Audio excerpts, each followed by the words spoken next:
अथ कीलकम। कीलकम का पाठ करने के बाद ही हम दुर्गा सप्तशती का पाठ कर सकते हैं। ओम चंडिका देवी को नमस्कार है।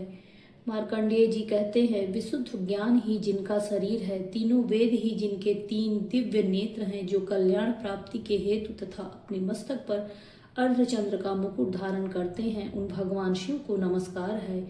मंत्रों का जो अभिकीलक है, अर्थात मंत्रों की सिद्धि में विघ्न उपस्थित करने वाले शाप रूपी कीलक का जो निवारण करने वाला है, उस सप्तशती स्त्रोत को संपूर्ण रूप से जानना चाहिए और जानकर उसकी उपासना करनी चाहिए।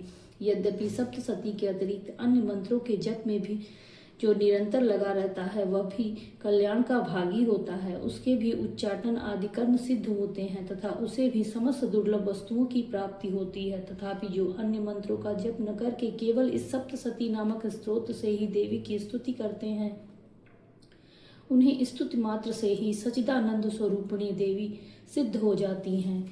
उन्हें अपने कार्य की सिद्धि के लिए मंत्र, औषधि तथा अन्य किसी साधन के उपयोग की आवश्यकता नहीं रहती है। बिना जप के ही उनके उच्चाटन आदि समस्त अभिचारिक कर्म सिद्ध हो जाते हैं। इतना ही नहीं, उनकी संपूर्ण अभीष्ट वस्तुएं भी सिद्ध होती हैं।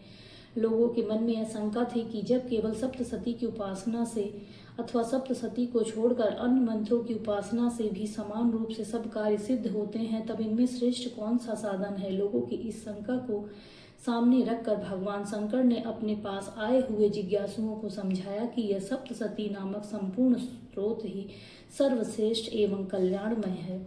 तदंतर भगवती चंडिका के सप्तशती नामक स्त्रोत को महादेव जी ने गुप्त कर दिया है। सप्तशती के पाठ से जो पुण्य प्राप्त होता है, उसकी कभी समाप्ति नहीं होती, किंतु अन्य मंत्रों के जप जन्य से पुण्य की समाप्ति हो जाती है। अतः भगवान शिव ने अन्य मंत्रों की अपेक्षा जो सप्तशती की श्रेष्ठता का निर्णय किया है, उसे यथार्थ ही जानना चाहिए।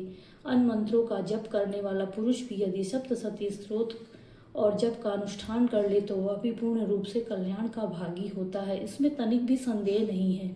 जो साधक कृष्ण पक्ष की चतुर्दशी अथवा अष्टमी को एकाग्रचित होकर भगवती की सेवा में अपना सर्वस्व समर्पित कर देता है और फिर उसे प्रसाद रूप में ग्रहण करता है, उसी पर भगवती प्रसन्न होती हैं, अन्यथा उनकी प्रसन्नता नहीं प्राप्त होती है। इसी प्रकार सिद्धि के रूप में प्रतिबंधक रूप कील के द्वारा महादेव जी ने इन स्त्रोत को कीलित कर रखा है। जो पूर्वोक्त रीति से निष्कीलन करके इस सप्तशती स्त्रोत का प्रतिदिन स्पष्ट उच्चारण पूर्वक पाठ करता है, वह मनुष्य सिद्ध हो जाता है। वही देवी का पार्षद होता है, वही गंधर्व भी होता है। सर्वत्र विचरते रहने पर भी इस संसार में उसे कहीं भी भय नहीं होता। वह अल्प मृत्यु के वश में नहीं पड़ता तथा देह त्यागने के अंतर मोक्ष प्राप्त कर लेता है। अतः कीलन को जानकर उनका परिहार करके ही सप्तशती का पाठ आरंभ करे। जो ऐसा नहीं करता है, उसका नाश हो जाता है। इसलिए कीलक और निष्कीलन का ज्ञान प्राप्त करने पर ही यह स्रोत निर्दोष होता है और विद्वान पुरुष इस निर्दोष स्रोत का ही पाठ आरंभ करते हैं।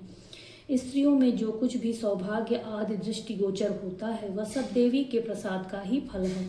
अतः इस कल्याणमय स्त्रोत का सदा जप करना चाहिए। इस स्त्रोत का मंद स्वर से पाठ करने पर स्वल्प फल की प्राप्ति होती है और उच्च स्वर से पाठ करने पर पूर्ण फल की प्राप्ति होती है। अतः उच्च स्वर से इसका पाठ आरंभ करना चाहिए, जिसके प्रसाद से ऐश्वर्य, सौभाग्य, आरोग्य, संपत्ति, शत्रुनाशक नाश तथा परम मोक्ष की प्राप्ति सिद्धि होती है। कल्याणमयी जगदम्बा की स्तुति मनुष्य क्यों नहीं करते हैं।